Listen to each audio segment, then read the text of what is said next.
So when you think about what your homepage is, you think about the fact that it's not necessarily just your brand page. It's Google.com. It's Dig, it's Twitter, it's YouTube, it's Facebook, it's all of these other sites, because that's where people are going to obtain their information. They're not necessarily going to the brand pages. So we know that people are talking about our brands, and they're spending time looking for information about our brands in all these different locations. In fact, there's a total of 5,000 mentions of the Coca-Cola brand every day, and that's what we're able to track. That number is actually specific to English. So when we think about the fact that the English language only makes up 40% of the internet, and 60% of the internet is made up of other different languages, we realize that that number is probably 3 times larger than what we see on this particular slide. Of the 5,000 mentions that we have a day, 200 mentions we realize about our product. We know that we need to be interacting and responding to the conversations that are taking place online. We believe we have an obligation to do that. So when you think about just that large number, how do we deal with all of those discussions? Well, basically, we have the social media strategy, or what we like to call the 4 R's. And that consists of reviewing, responding, recording, and redirecting our information. So when we think about how do you review, if you listen to some of the other presenters who were up here, specifically Deidre had mentioned the importance of listening.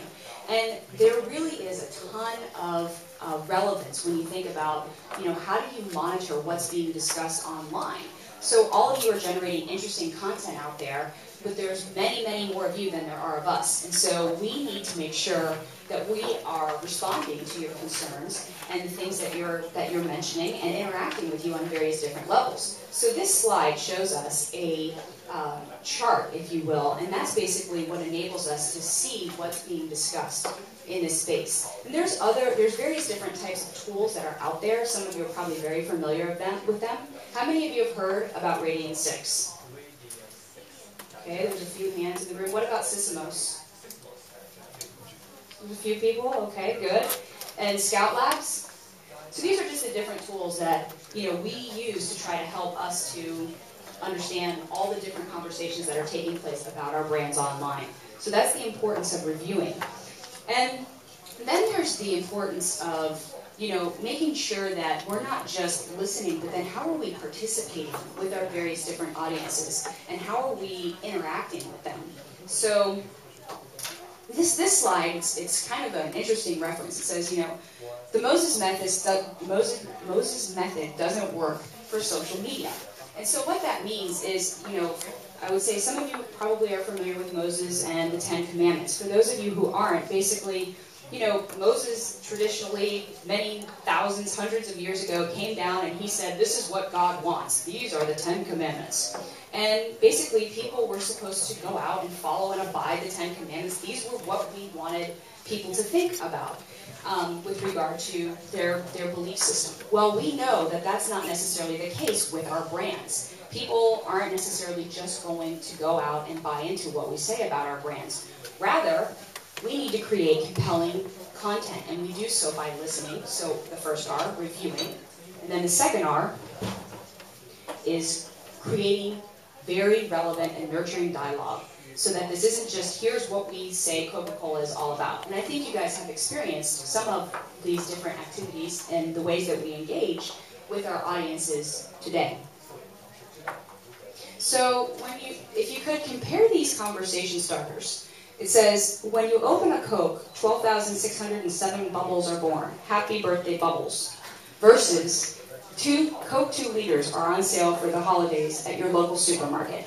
Now, how many of you think people on Twitter retweeted the first one versus the second one? And how many people think the second one was retweeted more? I see some people shaking their heads, some people aren't sure.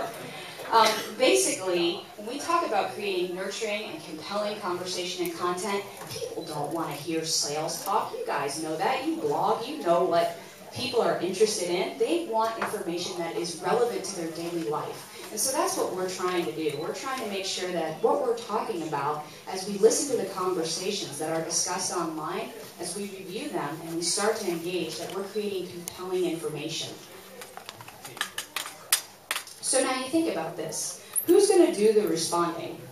Well, basically, we are empowering our subject matter experts to go out there and to respond and engage in the communities actively. And what that means is it's not just folks who are in marketing. It's not just going to be folks who are in public relations. We're certainly going to have a responsibility, but there's more folks who are perhaps in our, on our technical team where people have questions. There may be some folks who are going to respond from the standpoint of our ingredients and things of that nature where questions arise. And so we developed the social media principles, and you can actually find these principles at the Coca-colacompany.com/social media. Now, when I talk about these principles, I should preface it with the fact that, we developed them. It actually took about 6 to 8 months to develop the principles.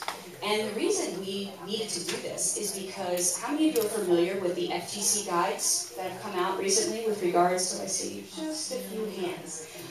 Basically, the FTC guidelines, they were established many years ago, back in 1986, and they hadn't been updated up until about 6 months ago.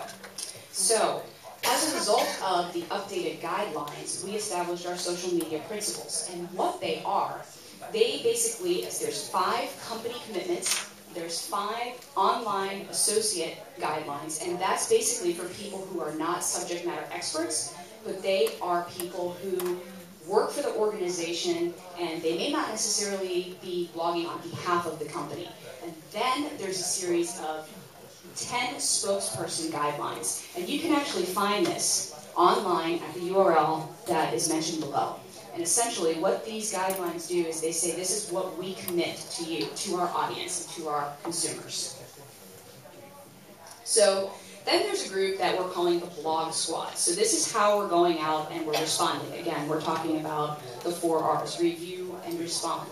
Well, this blog SWAT that we have is basically a group of social media power users, if you want to call them, who will spend time online interacting with those of you who are in this room, answering questions. Some of you who probably maybe aren't in the room, but they may have questions about our brands, about our products. And so it's important for them to be participating in this space. We have 2 people in North America, and the vision is to expand this further into Asia Pacific. We'll probably have 1 person. This may take about a year or so. It's hard to get headcount and basically to add more resources if they need to be added in large companies. But there is a vision out there to make sure that we are engaging with the audiences online and with people like yourselves. So again, we've talked about reviewing and responding, and now we're going to talk a little bit about the importance of recording. What I want to do is show you guys a video, and it's going to explain a little bit about what we think people want to see about our brands. And this particular video was done by our marketing team in the States. And it was done to show people it was done with a thought in mind of how do you generate happiness?